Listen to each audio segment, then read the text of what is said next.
Tapos, alam nyo, nagbigay ako ng 2 times pamasahe, gastos lahat sa para makuha yung buto ng nanay ko sa sementeryo. Sabi ng tatay ko, nakuha na raw. Nagtiwala ako. Okay na daw. Sabi rin nung kabit niya, okay na daw. Demonyo talaga yung dalawa na yan eh. Kaya alam mo, pag namatay ang tatay ko, update ko kayo, magdidiwang talaga kami. Malungkot ako kasi ikaw na nga namatay, niloko ka pati ba naman yung bungo? Binulsa pa nila, Diyos ko, yung budget. 2 beses pa yan. Grabe, wala ang konsensya. Pati patay, walang patawad Ganyan ang scammer. Ganyan mga tao ngayon, walang konsensya. Ayun. Kakalungkot. Ngayon yung bungo ng nanay ko, dahil wala pa akong extra pera, hintayin ko na naman siyang 4 na taon bago ko siya makuha sa sementeryo. Kasi may binabayaran kami ngayon eh.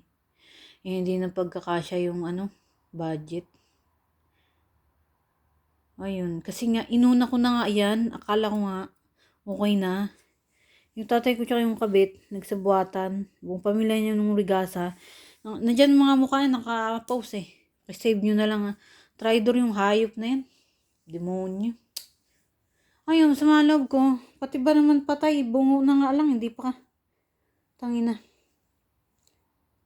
Sa bagay, kung sakaling, halimbawa, kinuha nila yun ng totoo, kakawawain naman kami nun, papahabol-habulin. Pero hinala ko hindi yun kinuha. Kasi, nung nangingi siya, daming dahilan. Pamasahe, may ganito, may gastos, ganyan nga debit. O sige, babayaran ko, 2 times na. Sabi ko, 2 times na yan. Nasaan na yung bungo? Tapos sabot sila ng tatay ko, nandyan lang anak. Ganyan-ganyan siya, okay na. Sabi ko na, sana ba't wala kang maipakita? Hindi ko kasi alam na mga tao mapagpanggap. Tsaka tatay mo, kung kaya akala mo, may konsensya. Wala naman pala.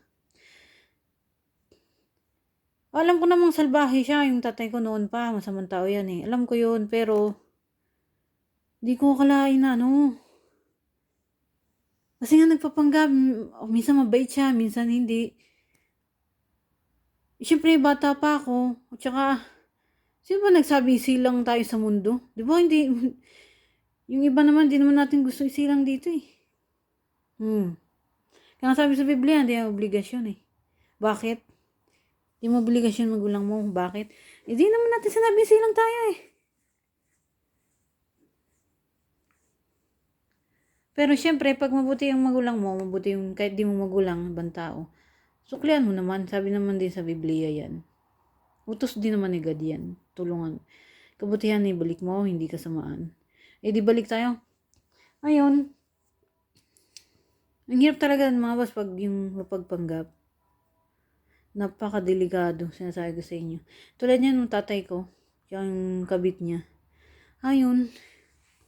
Problema ko yung bungo na naman ng nanay ko, nakatenga na naman na problema. Ay, 4 na taon ko na naman hihintayin yan. Bago ko siya makuha. Wala akong extra eh. Kasi nga, inuna na nga yan. Akala ko naman, kami na nga biktima dito eh. Kami pa yung kawawa. Ay, nako. Kaya sabi ko sa inyo, sa future, kung gusto nyo tulungan ko yung mga, bala ko rin naman talaga tulungan. Kahit walang suporta ng buong mundo. Wala ko yung ampunin yung mga bata na bandon, mga baby, mga matatanda, lola. Problema ko nga pag nadedo yung matatanda. Oo. Alam mo kung bakit? Marireklamo ka kasi yan eh. Kasi mabubulok yan eh. Paano ako tutulong sa tao kung ayaw ako tulungan ng gobyerno?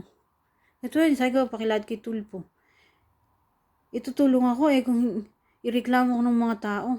Diyos ko, di problema ko pa. Diyos ko, may batas pa naman dyan. Pwede kang makulong pati. Ayoko nga makulong. Kung nga tumulong, ikaw pa kawawa. Huwag na. Pero kung hindi nyo nga yun mababiral, yung Ibig sabihin hindi niya papansinin, hindi siya tutulong. Sila tulpo ba? Di, iyaan mo na. Siguro hindi talaga, hindi pinagkaloob ng Diyos. Ganun. Wala tayong magagawa eh. Ganun talaga ang buhay. Tignan mo ako. Di, masakit din ah. Masakit din. Lalo yung nanay ko. Nung inuna ko nga yun. Tapos ayun.